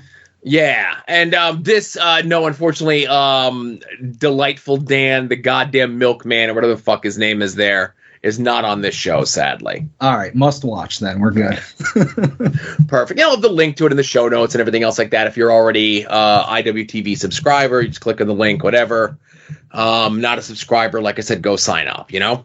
Yep, absolutely. All right, looking forward to it, and that'll be for next week. All right, cool. Next week, yes. And we're back to doing homework on the Patreon. It feels like it's been a month since we've done one. So yeah, it's I don't even know why. I can't quite put my finger on why there wasn't one soon. Yeah. And I think edited up, the shows are relatively short too. I think they're right around 2 hours, if not 2 hours on the nose. So it's not going to eat up a ton of your time either. All right, cool. All right, let's get into some phone calls. Let's do it. Hey, yo, what's going on? It is Ronald Two Legs from the hit podcast, The Card is Going to Change. That's right. Calling in with my hour pick. I won't say mine because John Thorne definitely helped me with this. He knows exactly what this tournament is and what your podcast is. No, I'm just kidding. Of course, Thor knows what at odds is, Joe. Come on. You guys were on the friggin' live show. You were like one of the first picks. So I digress. Anyways, General Neutral Monarch Tournament. Our pick, it's going to be a tough one to beat. I think this guy could take it, on any field, any year he could win it. And that is the blue-collar brawler, Ryan Kaplan. Jerky salesman / split-legged moonsault extraordinaire. So that's who's going to win it all. Thank you for including the card who's going to change in this year's selections. Thanks. See you later. I'm just checking the list here of previous people, and I'm actually shocked that I've never had Kaplan on here before. So, all right, he's on there. And you know what?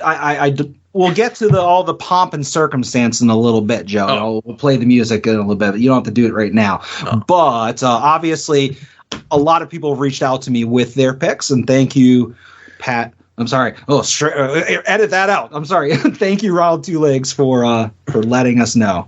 Did Pat say something to you about not calling him Pat? No, I'm just like I'm kayfabe. Anyway.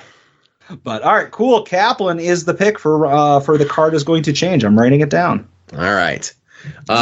Next call? Yeah, sure. Hey guys, it's Ben Tasker with the Getting Even with Grappling podcast. I just want to thank you guys for letting me pick someone in the Gender Neutral Monarch Tournament. Getting Even with Grappling is a brand new show. I'm really excited. And, I've been thinking about who our pick will be. I got to say, I think I figured out this person's been such a big deal over the past year. And I just got to say this. When a man's heart is full of deceit, it burns up, dies, and a dark shadow falls over his soul. From the ashes of a once great man has risen a curse, a wrong that must be righted. We look to the skies for a vindicator, so to strike fear into the black hearts of the same men who created him. This is Singh. That's right. Satnam Singh is my pick for this year's Gender Neutral Monarch Tournament. I am aware that there was more to that monologue, but I accidentally forgot to cut it. Fighting an army of shadows or something. I don't remember. Listen to Get Even with Grappling, available only on Tubi. I'm just now getting it. Get Even with Grappling. Oh, I'm sorry. Come on. I wrote it down and I was just like, oh, this is a funny bit. And it took a second. I'm like, oh, okay. God damn it. Hey, when I had hair, I was very blonde. Oh my God. So does Ben get an official pick from this? If he had wowed me with that, he might have. He wowed me with the call, and I love the podcast name. Look forward to a cease and desist arriving your way soon. But I don't know if I could put in good conscience Satnam Singh in this tournament. Oh, come on. All right, listen. He's too close to Jarrett on that, Even Jarrett adjacent people. Yeah, they got the stank of unbeatability on them, so they can't be in it. All right. Well, awesome. I love it. Thank you for the call, Ben. This is Adam's deal. We'll see how it goes. Next call. How about that? Yeah, I did write all that down though, so who knows? All right. Next call. Hello, gentlemen. Kevin here, and I'm good to have you back. Thank you. I hope you're right back in the swing of things for tonight's episode. All right. So, random, goofy question. Let's see if it gets the discussion going. Who is your favorite Jeff Jarrett least in a group? Who has done the best from being the least? Here's what I mean. Let's think of whatever they're called, little varsity gimmick there in AEW. Brian Pillman Jr., what the hell is his name? Griff Garrison, Julia Hart. Julia Hart seeming like the least on there, just a little, young wrestler, manager, cheerleader thing. She is the most successful of the group, I would say. Enzo cast Carmella. Carmella does not get brought up with them when they go on the main roster. Years later, I'd say Carmella's the one that had the best career out of all three. So, who is your pick for your favorite person, or, even who comes to mind, that they went from the least to the best? That's my question for this week, gentlemen. Have a good day. Talk to you later. I always saw the the Julia Hart as being like the top of the Varsity Blondes or whatever they were called. Like I thought Griff Garrison and Pillman Jr. were there to elevate her, you know? So like, if anything, Griff Garrison, because we know that Brian Pillman Jr. went on to become Lexus King, one of the fastest rising stars of the World Wrestling Entertainment. So if anything, Griff Garrison was the dud in that group, and he never really amounted to anything. Actually, he's with Maria Kanellis, isn't he, in Ring of Honor? I don't know. I think so. I have one that just immediately sprung to mind, Joe. So again, following in the greasy footsteps of Kevin on this one, he mentions Carmella with Big Cass and Enzo. He mentions Julie Hart with the Varsity Blondes. Well, I remember a tag team in NXT, Joe. That was the hot next can't miss tag team. Very exciting. They were called Blake and Murphy. And then they were given a valet/manager, this little diminutive woman who's never really amounted to anything in NXT, actually never won any belts in NXT. Was just kind of a mid-carder at best, and went on to become one of the greatest female wrestlers of all time, and that is Alexa Bliss. Oh, I thought you were going to say one of the greatest female wrestlers of all time. I did. Yeah. One of the most accomplished female wrestlers. Look it up. Tons of world titles, probably more than your favorite women wrestlers. Mm-hmm. Yeah. So there's a lot of picks, you know, obviously, whether it be an official group or an unofficial group. You talk about the 4 horsewomen that came up from NXT to the main roster, you know, Charlotte, Sasha, Bayley, and Becky. And Becky was definitely at the time positioned as like the 4th of them, even though they were like an unofficial group. But like she was there to be like the one to kind of keep matches and stuff together. She was never supposed to get over to the level that she did, right? That was supposed to be Charlotte and Sasha to a different extent. And Sasha did end up getting over as much. And, you know, I could argue that Charlotte's over, but Charlotte ain't as over as Becky is, right? Yeah. It's funny how Charlotte is probably right now, at least in my eyes, the least important and least over out of those 4. Right. You know, and obviously Sasha's not on TV, but like if she showed up tomorrow anywhere, she'd be more important than Charlotte. Right. And this one I'm going to say is a little bit of a cheat, and it's a little unfair only because and I say we, I mean me and Adam and the listeners of the show, had a little bit more pre-existing knowledge in regards to this. But I go back to the first year of AEW when the Best Friends are on TV. Yeah. And it's Chuck and Trent, and who's this other guy with them? It was like their mute sidekick for the longest time, yeah. Right, and then like he dresses up in the turkey costume. He dresses up as a Rick and Morty for Halloween. He doesn't have his first match until like almost 5 months into the company. And no televised entrances. Right, and then he's had like 2 different bought and paid for licensed themes in the time that he's been there. And I would by far say that he's overshadowed every member of the Best Friends. Yeah, even like you can argue Wheeler Yuta was in the Best Friends, like adjacent, and like now he's much more successful now than he was. And like Statlander was Best Friend adjacent. She's much more successful than she was, but OC by far is in a different level. Yeah, it's a different, where he was positioned the first time that he was on TV. Yeah. The first 3 to 4 months that he was on TV, and where he is today, it's not even the same league. Yeah. And like Statlander is great. She's amazing. TBS champion. OC is leaps and bounds ahead of her, you know, and the Best Friends, sorry to say, Chuck and Trent, what are they like? They're a job tag team guys, you know, and OC is one of the 3 biggest names in AEW, you know? Right. So. And I'll say this with Stat, like Stat came in kind of position at like a 7.5 or an 8 out of 10. Okay. And she's a 9+. Sure. So I'm just saying, up, yeah, 100%. Yeah. Yeah. I'm not saying she didn't, but it's fun. Literally everybody that was attached to Chuck and Trent has gone on to far succeed them, you know? Yes. But yeah, OC's the man. So that's my pick there, Kevin. Thank you for the call. Yeah, thanks, Kevin. It's pink button time. All right. Time for Young Ed. Hey, Joe and Adam. It's Ed. So, gender neutral monarch time. First pick is a solo podcast where I don't have anyone telling me who I can and can't pick. Thanks, my laptop's done charging.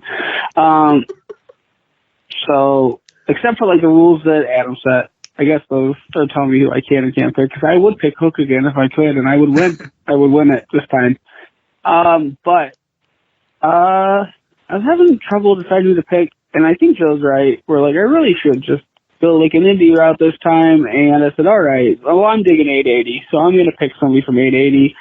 And so I'm going to the cage match now, and whoever, I'm going to go to the all-time roster, and whoever has the most matches, I'm going to pick. And it is. It's Brandon St. James. All right. Press Punk. Brandon St. James is the Hiya Bussy pick for the gender neutral Monarch tournament. Hopefully Ryan can explain to Brandon St. James what this is. He's probably going to get tagged in.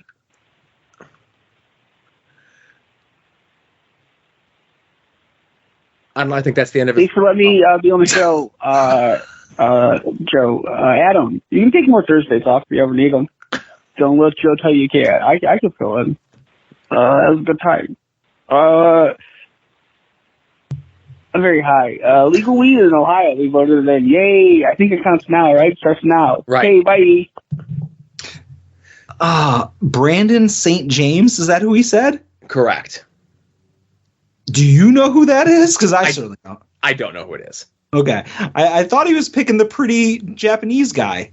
I thought he was too, but again, he said he's been enjoying 880 lately. That's his Thursday night fix. He wanted to help support those guys, through our show, and I'm just like, it feels like he picked this person at random rather than it being his favorite wrestler from 880, which is entirely possible since he's now for the first time ever allowed to have weed. Right. Well, right. For the first time ever, and first time ever allowed to pick whoever he wants without Ed and Jonas and Brian telling him what to do. He said Ed with Pat. You mean? Oh, Pat. Yeah. You know what I meant. Sorry. Two legs. But yeah. All right. So Ed does call back one more time. All right. Maybe he changed his mind. So hopefully you wrote that in pencil. Hey, Joe and Adam, it's Ed. One more call, because I can't call and just talk about wrestling. That's boring. So today on Twitter, I tweeted about basically how chaotic my apartment and my life is from if you just take a step back and look at it. And Joe found out that I have a piece of art framed in my house that I got commissioned at an anime convention that is Batman puking up a dead giraffe. And I was just wondering, you guys, what's the coolest thing you've ever bought at a convention? Because mine is for sure that thing rules. It's one of the best ideas I've ever had. Hi, Doyle. I don't know. Definitely worth $80, I thought at the time. And looking back on it now, I think that's a pretty good investment. So, like, what's the dopest thing you've ever bought or got commissioned at a convention? Okay, bye. I can't believe that I had never seen that picture until today. Yeah, me neither. How did that escape our purview with all of the comic book and art talk that Ed, kind of catches through osmosis in our discussions online? I don't know, but I don't know. I'm trying to think of I don't think I've definitely never bought anything as cool as Batman puking up a dead giraffe. I'm a buy toys guy and buy comics and maybe get a picture, a Mark photo with somebody here and there. Yes, I have a Mark photo that I got with Jeff Jarrett at Wizard World 2000. That's pretty darn cool, but it's not as cool as buying a art of Batman puking up a giraffe. So I don't know. I'm not really much an original art guy getting stuff commissioned, but I will say there was one year, this was maybe 2006 or 7. So Art Baltazar and Franco, who do a ton of things, but I think they really came to prominence doing Tiny Titans at DC. And that's kind of what inspired the current iteration that's on Cartoon Network of Teen Titans. Teen Titans Go, right? Not directly, but, kind of sort of that goofier style, a little more, fun style, whatever. And they were there and they were doing commissions on the back of back and boards for $1. Okay. So I went up and I put $20 on the table and I'm like, I want you to draw all 5 members of the Tiny Titans. I want you to draw like these specific members of the JSA. I need a Green Arrow and Black Canary together, and I had a whole stack of them. And the idea was that we would get them all framed, and they would be up in our baby's room. Like, it was years before we even were planning kids, but that's what it was. And like for the first couple of years of his life, Asa had like that was the decorations in his room, his whatever when it's a baby, like nursery. There you go. It was all of those designs. Now I will say I like both guys. They're really nice guys. I've had interactions with them in person and online. Artie is more of a sloppy artist, and I mean that in the nicest way possible, where like Franco is going to spend like 10-20 minutes on one. And I do have a Yellow Lantern Sinestro that Franco did that's like beautiful. I love it.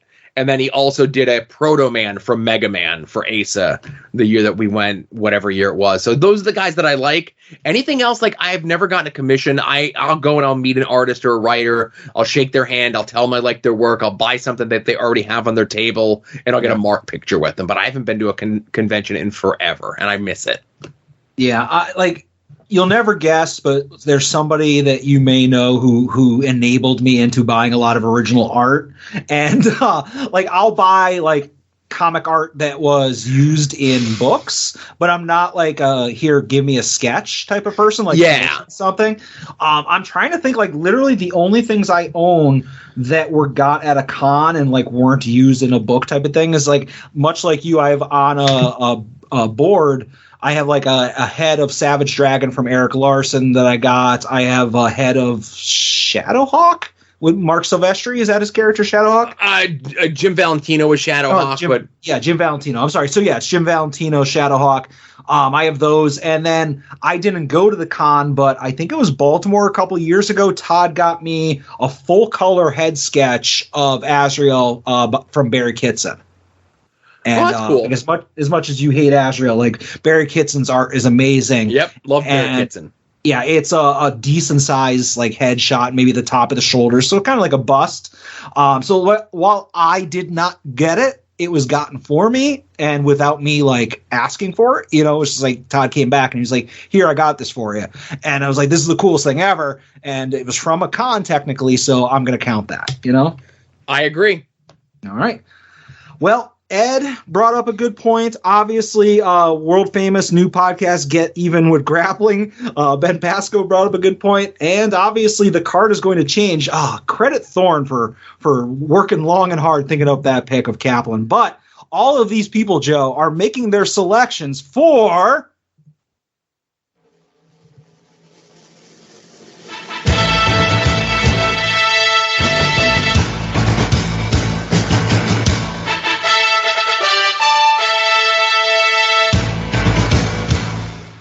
the gender-neutral monarch of At Odds Wrestling.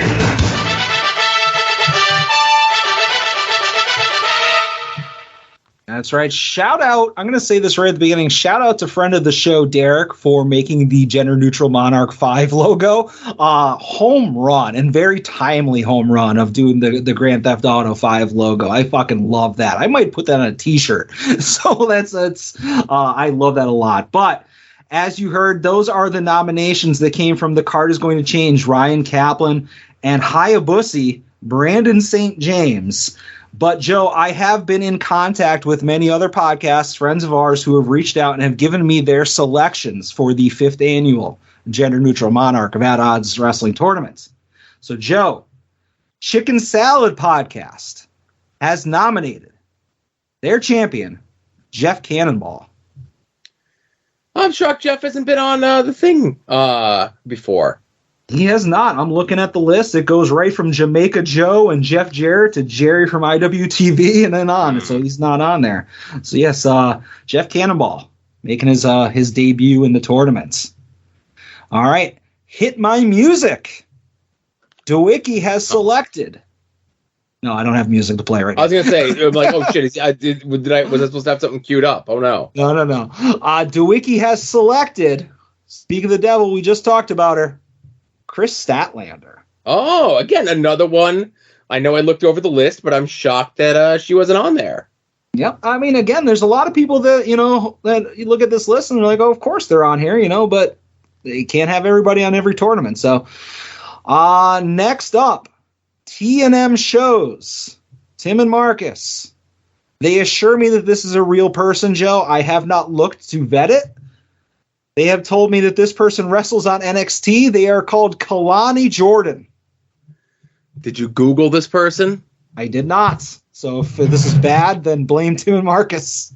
No, I think I looked her up on Twitter, and she does have a thing.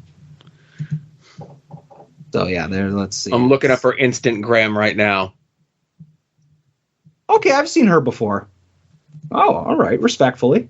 All right.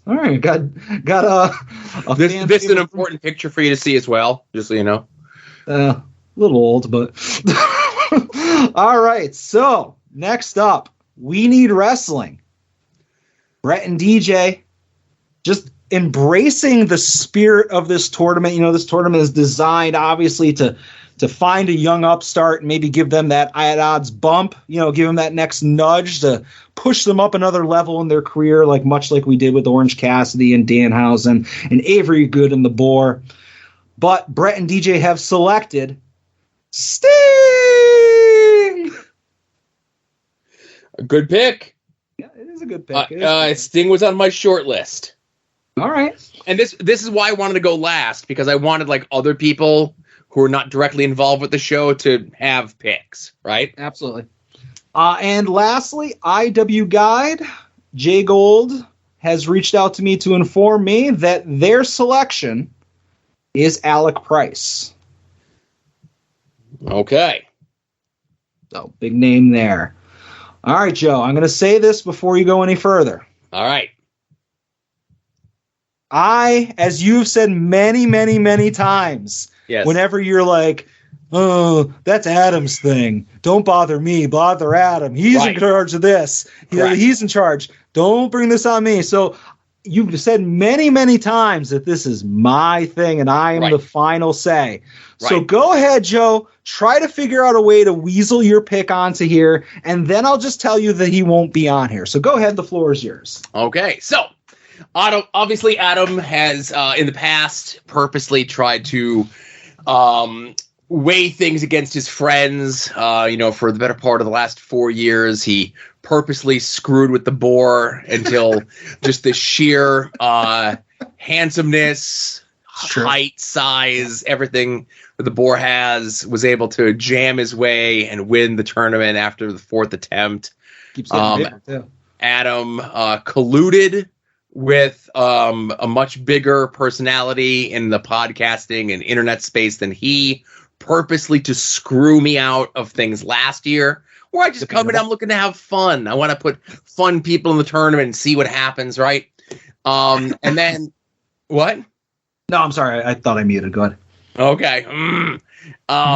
So then, even before this gets announced, literally the right alongside the 1A announcement that was that the gender neutral moniker of At Odds was back, and then 1B was Joe can't pick his favorite WWE superstar who's never been in this before, because Adam knows if this person is going to be in there, he would win. Am I right? No. Yeah. So obviously everyone reaches out to me. Adam's a bum for doing this. Why is he doing this to you? Lies. You could get around it. You could pick him as Eli Drake. And Adam says, nah, I say. But no, I'm respecting the rules. People coming to me, you could go by his shoot name because he wrestled under it. You could go by Sean Ricker. And I'm like, no. Listen. Then I have people coming to me, hey, when he started out in HWA, he wrestled under the name Deuce. You could sneak him in that way. All these ways of people sneaking things in, right? And I say, no. Adam gives me this thing. He specifically says I can't pick LA Knight, and I'm not going to pick LA Knight. So I look at the list. Adam puts the list up of people that have been in the tournaments before. And you got to bear in mind, this is the fifth year of the tournament. I don't remember what I did 4 days ago, let alone 4 years ago. And I'm looking at the list. And there's a couple names I'm like, I don't remember them being in the tournament. I don't remember them being in the tournament. I don't remember that person being in the tournament. And I look them up, and I'm like, okay. I get my memory refreshed with like Heavy Metal Mario, and you mentioned Jamaica Joe and all these people, right? Yeah. There's one name that's sticking out to me, and I'm like, I don't remember them being in the tournament. Is Adam wrong? So, Adam, inspired by someone whose career, 25 years on, we have been following this year, this past week, I took a trip to the Library of Congress. I went to the soon-to-be-named network Legal Wing. And I have legal representation on retainer. Now, I don't have Vince the Evil Lawyer. I'm not paying a $35 VIG to LegalZoom every month so I could say that I have a lawyer. But I had someone look over, and I think I'm going to let them announce my pick. Hello, this is a message for Mr. Adam Van, I believe it is. Sounds like an alias, but regardless. My name is Terry Skittles Esquire, attorney at law. A matter's been brought to my attention, and my services have been retained by one Mr. Joseph Sposto. It's another weird name that sounds fake. This is in regards to the gender-neutral monarch of At Odds tournament. One Mr. Sposto has asked me to investigate the legalities of his selection of one William Jason or J. Christian Rizzo, a fake wrestler who appears on children's programming. Mr. Sposto advised my paralegal Wanda that the terms of the gender-neutral monarch of At Odds tournament, which, if I may speak candidly, is a dumb name, dictate that the same fake wrestler cannot appear in the same fake tournament for a fake podcast twice. I would like to inform Mr. Van that the selection of Christian was picked from a now-defunct program on the now-defunct WWE Network titled The Edge and Christian Show That Totally Reeks of Awesomeness, which is not something an adult man should know the name of. Notwithstanding, the character of Christian on this program was played by the aforementioned Jay Rizzo. However, the copyrights and intellectual property of that character are sole property of World Wrestling Entertainment, 707 Washington Boulevard, Stamford, Connecticut, 06901. And any other depictions of a children's entertainer named Christian, whether performed or not by one Mr. Jay Rizzo, are wholly separate and legally distinct, thereby qualifying them for whatever dumb fake tournament thing it is you're doing. I hope I have clarified this matter to your satisfaction, and we'll be drafting a legal letter in regards to the exclusion of hit leftist Insider Wrestling Podcast's The Stink Sheet on the basis of racial discrimination to be hereby delivered via registered mail. Thank you, and have a nice evening. So, my pick is Christian Cage. Because, as Terry Skittles Esquire pointed out, you excluded Christian and Edge from the list, but they weren't on the list. Their show was on the list. So that's my loophole, and I'm picking Christian. God damn it, I got lawyered. There, didn't I? And I can't argue that because I do not have. First of all, I even if I was able to hire a lawyer, I can't hire one who can compete with Terry Skittles. I want to say, friend of the show, listener to the show, Stefani helped me out with this one. She reached out to me. She's the one who suggested Christian. Uh-huh. And then when you put up the list, and I saw that he was on there, and I'm like, fuck. And she was like, don't worry about it. So then I'm like, I don't remember Christian being on there. So I went and I looked it up. And when I saw that they were on there as part of the show. Yeah, I mean, technically, I got to agree. I mean, you shouldn't have paid all that legal fees because if you had just asked me, technically, Christian the wrestler was never on there. A TV show and an inanimate object was in the tournament. That was back when we went really fast and loose in the first year. So, yeah, I mean, I'm not going to fight it. Christian Cage, if he's your entrant, he's in there. He's my entrant. He's coming off. We're looking at his last 12 months as performance. You want to look at his body of work? You could look at his body of work, and Adam's gonna be like, I'm the one who controls the brackets. I could put him against whoever I want. And Adam, Christian has something to say to whoever you put him against in the first round, whoever he takes on in the second round, and whoever he takes on in the finals. Go fuck yourself. Yeah, again, I can't argue with any of this. Christian Cage is in the tournament, and God help anybody he's up against. I mean, You might have just won this thing, Joe, and I can't argue with it. You know, you thought I was going to be mad, but like, I got nothing. I got nothing for this. I'm just gonna. Derek, you're listening. Just go ahead and make the graphic. Put him up there with Orange Cassidy, Avery, thank you, Danhausen, and the Boar. But yeah, all right. So obviously that is half of the field.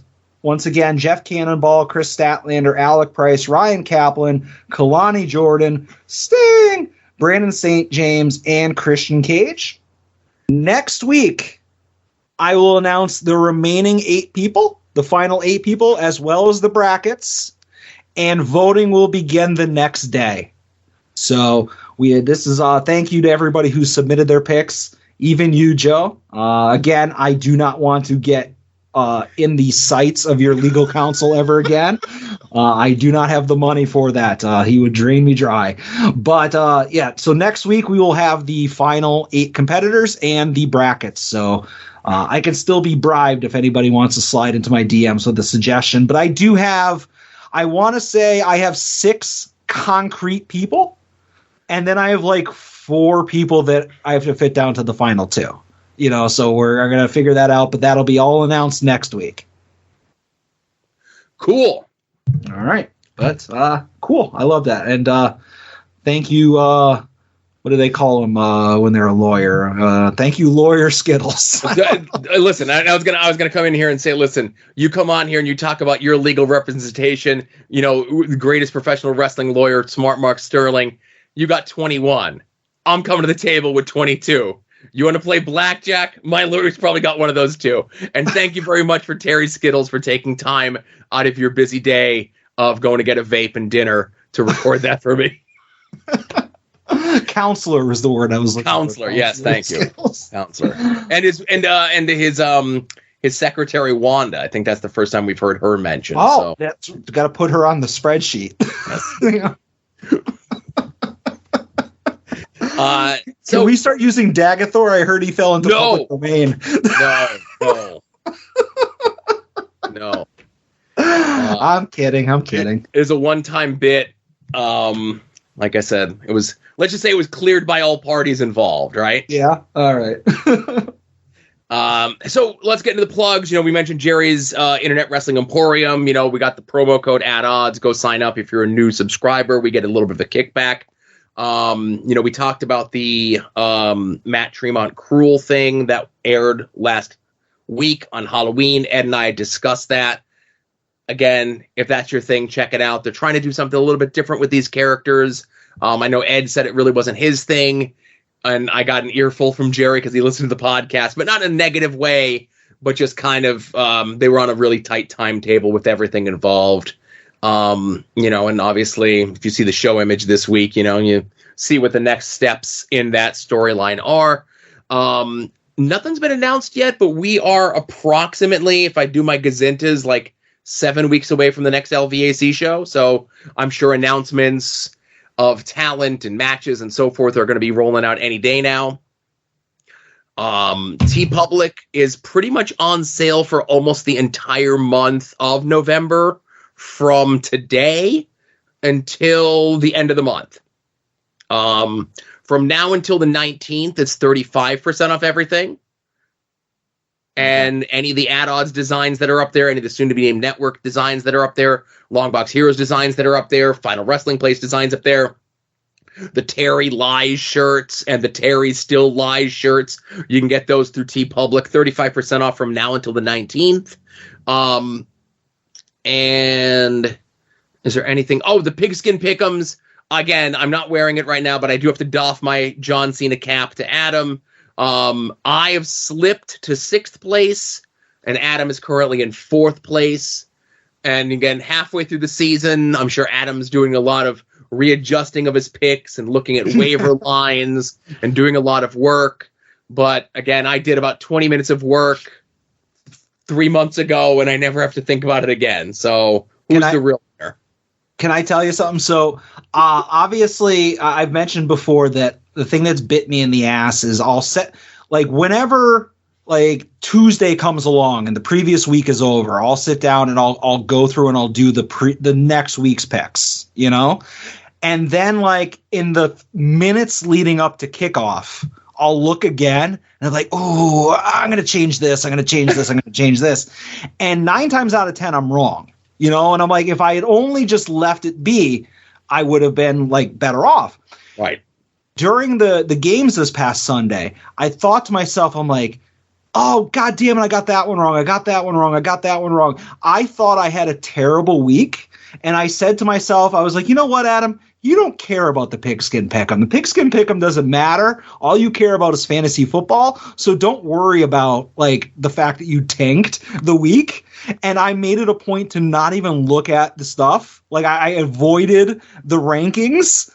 And then today when I was going, I was like, oh, let me make sure that I have the, like, whoever picked for the Thursday night game. I was like, all right, let's peel the Band-Aid off. Let's see how many spots I fell. You know, let's see how many, if I'm like 9 spots behind Joe. And I swear to God, I thought I had a horrible week. So either I tinkered for good this week or I tinkered like, or whatever. It didn't burn me as bad as I thought it was going to. Do I need to have Todd tag you in the reminder every Thursday so that you do go and tinker and fail? I'm going to figure out a way to fail one way or another at some point, but like right. I think that it was just very unexpected that I got ahead of you this week. But you know, Joe, what wasn't unexpected is the fact that I am now 8-1 in the soon-to-be-named Network Fantasy Football League. I've clinched a playoff spot, only person in the league that not only has a winning record, but like everybody else is like 500 or below. So as I mentioned on Twitter, I am just going to rest my players this week. I'm going to let the secondary players, like the backups, play. You know, just going to give 2 legs a little bit of a reprieve from the beatdown I would have given them. So I've got this thing locked up. Everybody else is just competing for second. Okay. Just saying. All right, we'll see how that goes. I mean, hold on. You know what? You're going to be like that. I'm going to pull it up right now. Hold on. I'm just saying, season ain't over yet, right? Well, again, I'm going to end up first place. I'm going to have the bye. Everybody's going to be fighting in the first week of the playoffs. I'll be just kicking my feet up.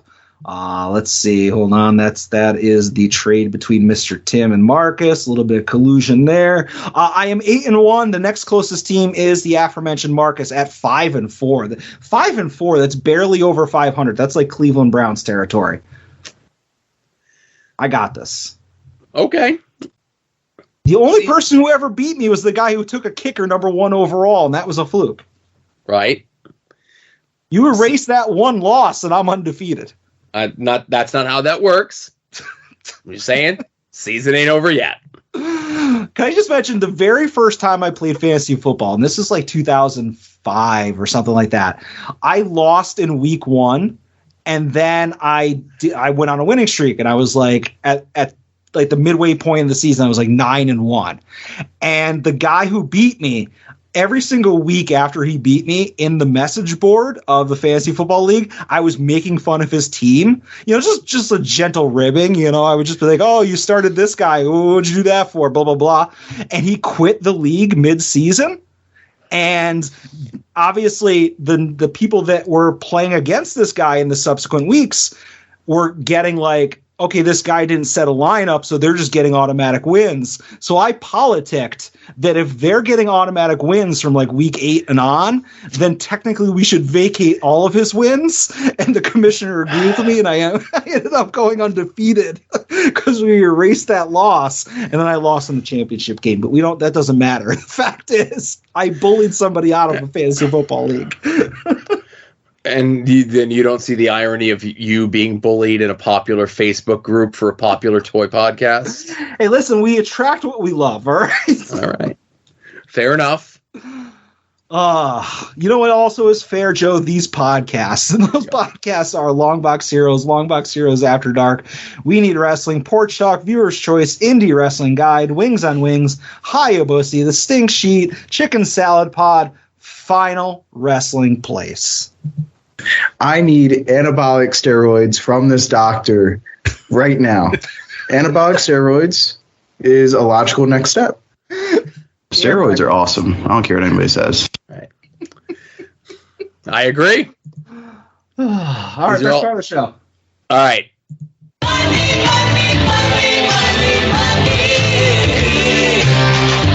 Some might cost a little. Some might cost a lot.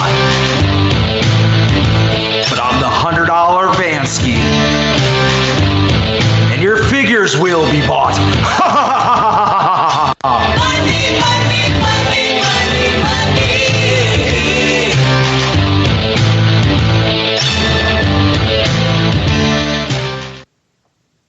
Joe, this is 2 weeks worth of purchases. Like, how long have we been recording? We might go another hour. You do what you got to do. No, I do have a bunch of stuff, but I'm going to be relatively quick for most of it. I'm going to do a couple. I assume you've bought something, hopefully, over the last 2 weeks. Sure. All right, cool. All right, so very quickly, I bought the Legends Terry Funk figure that, like, everybody was panicking that, like, oh my God, Targets are going to get, like, one shipment and then they're going to go away and they're not going to be online and they're going to be the most rare thing on the planet. But anyways, I got one and, like, I was like, well, I got mine. I'm happy. And then they went up online and, like, anybody can get one that they want one. Stores are getting replenishments. But whatever, I got a Legends Terry Funk now with knee pads. So happy for that. And I pre-ordered the Timeless Tony Storm Black and White Micro Brawler. You know, I needed that. And lastly, before I throw it over to you, I feel like this is partially your fault and partially DJ's fault. But for Halloween, Funko had mystery boxes that had, like, various Funkos in there, and they were all numbered. And one of the Funkos was a 1 of 4,000 Freddy Funko as Soundwave Funko Pop. And, you know, Freddy Funko's like their mascot, like whatever, looks like Bob's Big Boy Burger guy. Kind of looks like that. But anyways, it's his head on Soundwave's body. And you guys said that I technically need it. I didn't think so. So when they foreclose on my house, just remember this is your fault. And I bought that on eBay. And I think I didn't pay too much for it. So the you know what? I did have a purchase, but I'll throw this in here in between your stuff. Friend of the show, your favorite independent wrestling commentator, Kevin Ford. Oh. Sent me a box of Lucy's, you know, WWE, you know, elites and whatever basics, to give to my little nephew. And he threw some stuff in there for me, including, the Shane Douglas Triple Threat Micro Brawler. Okay. And the WCW, Nitro Street Rods. You know, where it'd just be like a Matchbox car with like a little like mock-up of like your favorite WCW superstar. He sent me the one with Raven. Okay. I had back in the day a Crow Sting one of those. Right, and it still has the orange KB dollar best value sticker on it. So that's awesome. Yes, thank you very much, Kevin, for those. I'm still debating whether or not I'm going to keep or give to my 5-year-old nephew the Lucy Classic Superstars Brucey. I'm going to keep checking my mailbox every day. I'm sure my care package from Kevin will be here any second. Well, do you have a 5-year-old nephew who's super into professional wrestling? Sure. And I'll throw this out here this weekend. Big VCW show in the Virginia, D.C. area, the only VCW that made money. I know our good friend The Boar is wrestling on it. I know Erica Lee is wrestling on it. I'm trying to think. It's Yuta versus Logan, right? Yuta versus Logan, Easton LaRoe in his last match. And I know Kevin is getting a chance to do commentary for it as well. They don't typically stream stuff. I know they'll put stuff up on YouTube after the fact. But if you are in that area, definitely go check that out. Logan is one of the best dudes in the world. And again, sad to see him retiring, but it is what it is. Nyla Rose is also on the show as well. Maybe more on her later. Okay. What did you buy, Joe? Okay, so we goof and we kid and we needle and we rib, but the major wrestling figure podcast holiday toy drive started this week. You know, you can send stuff in to a P.O. box. You can go to the live show the podcast recording that they're doing on the 4th of December, or you can make a order through Ringside, use the Toy Drive address as your shipping address, and it'll kick in free shipping. Use the code MAJOR for 10%. I donate every year. I'm a fan of what the boys do as much as we needle. Kind of a little bit of the inspiration for this show as well, of course. And I usually drop about like $30 worth of figures, right? And I did pick up a couple other stuff for myself because the bowling alley where my kid bowls every week, they have the Toy Drive box there as well, and I want to throw some stuff in there. But one of the things to keep your eyes peeled for on Ringside's site is an Unleashed 7 Nyla Rose, like not damaged packaging, just straight up, is $4. Okay. So, again, it's not like the toy that you're given is going to all one kid. You want to go drop a bunch of money, and then when they read the list this week and Nyla Rose is the number one selling figure because the Toy Drive, that's the rib, right? Yeah. No, that's funny. So that was my only real purchase, the donation to them. I do it every year. It's a good cause. I support the boys and what they do. I kid because I love. Yeah. We should go to the live recording. When's December 4th? What day is that? I'm looking at a calendar now. That's a Monday. Yeah, we should go. I'll cover your 5 figures. I have so many figures that I just want to get rid of that I'd be happy to donate. We'll talk, pal. How about that? All right, we'll figure it out. All right. Anything else before I finish up? No, that's all I got, man. All right. So, speaking of Major Wrestling Figure Podcast, the rest of my purchases are exclusively Major Pod adjacent. And I purchased... Now, this is going to be hard to believe, Joe, because everybody knows I'm not a Major Bendy guy. But I bought the merch table exclusive bendies of Smart Mark, Broski, and Myers. And this wasn't a simple thing of just go on Major Pod merch and just buy them, because obviously they're all selling them through their own means. And like Smart Mark's doing it through his Big Cartel. Broski's doing it through Whatnot. Myers is doing it through his website and Whatnot. Like it's a whatever. It's all over the place. But I'm like, I need them, and I'd prefer to not get them autographed because I don't care about autographs. I just want them as cheap as possible. So, Joe, I'm going to ask you this question. One of the 3 drastically undervalues their Major Bendy. One of the 3 has a fair price, and one of the 3 drastically overprices their Bendy. Do you want to take a guess? I don't think you could predict who's who out of that scenario. Who's the one who undervalues their stuff, overvalues it? I don't know if you want to take a shot. I would say Broski overvalues his stuff. What? Yeah, and Brian probably has a more fair price than anything else. Yeah, and Smart Mark is by far the cheapest when he shouldn't be. So I did buy all 3. I feel like I forget. I think the Smart Mark is signed and the Broski is signed, just because I couldn't get them not signed. But Broski makes you buy the card, the free card that comes with every Major event. He makes you buy the card separately. Always hustling, I guess, right? That's what we say? Yeah. So I got those, but I did decide this isn't a weekly purchase. This is more of a weekly purchases.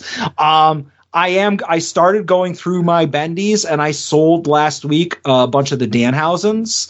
I'm going to sell my little Johnny Garganos. I have my Chelsea up on eBay. I'm pretty much just going to keep the 3 pod guys.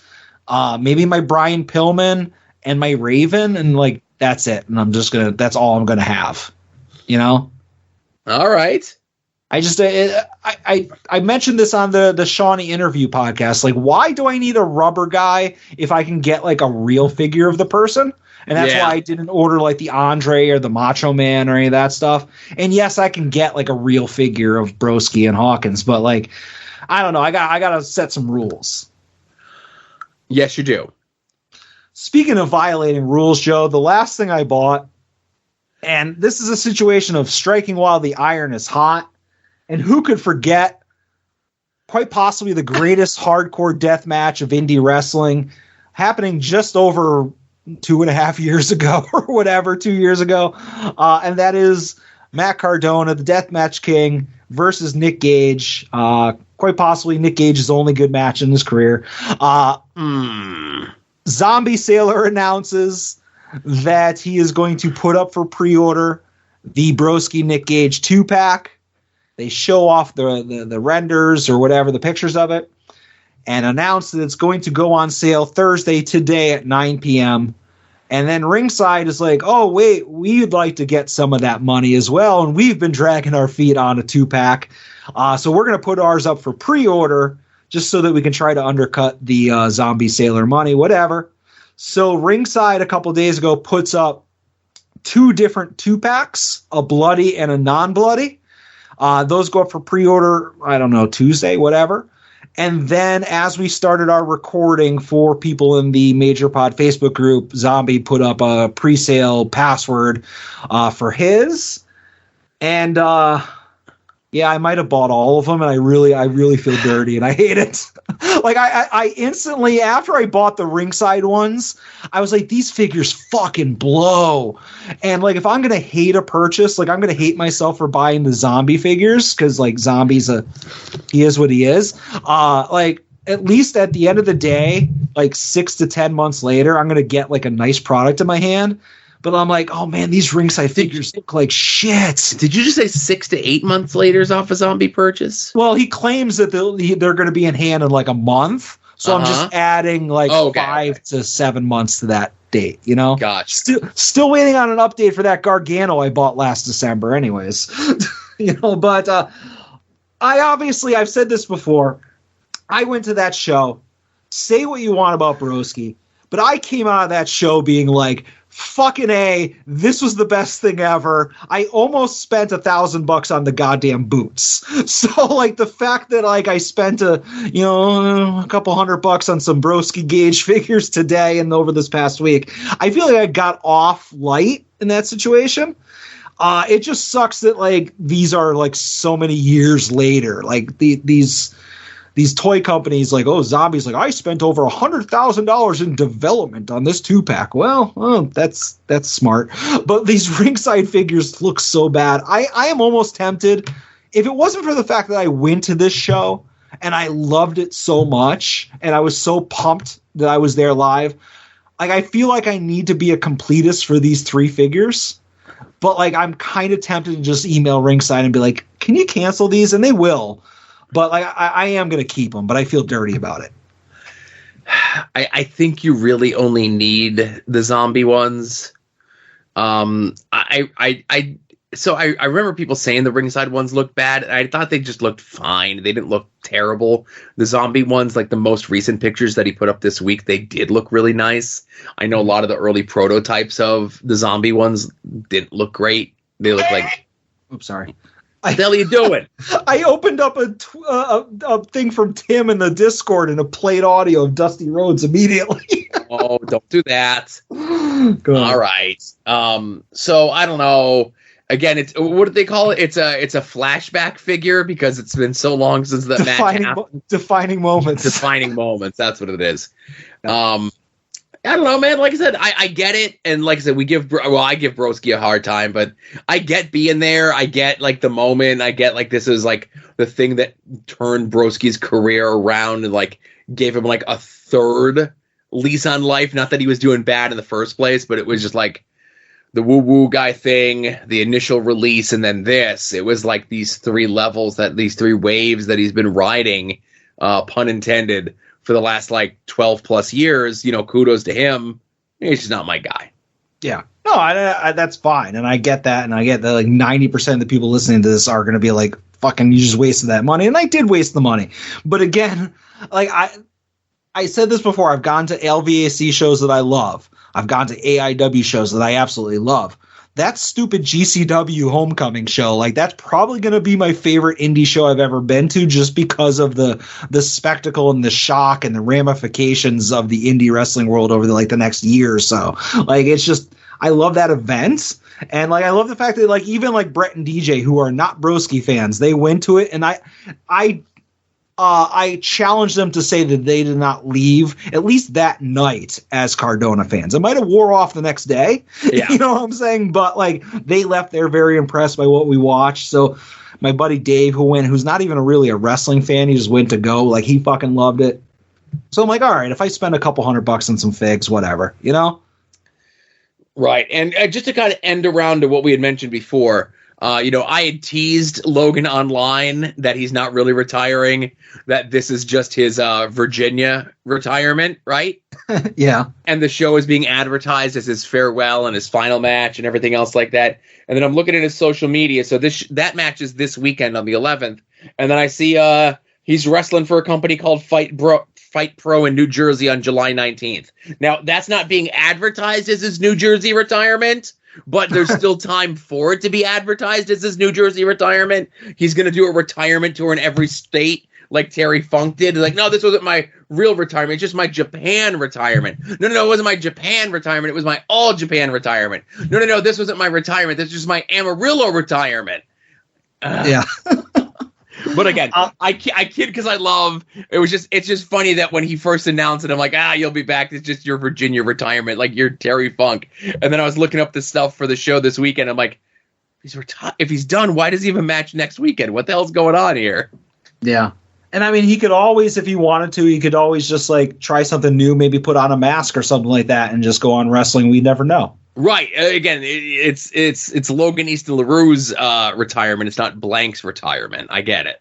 That totally random, unrelated person you just mentioned. Yes. Yeah. All right. But that's all I got, Joe. All right. Good. Hey, we're back. Adam's back. Show's back. Not that it went anywhere, but it was different last week. Go sign up for the Patreon. Last pitch, last ditch. Trust me. Yeah. So hey, this was episode 266 of At Us with Wrestling. For Adam, this is Joe saying be safe out there and enjoy some wrestling.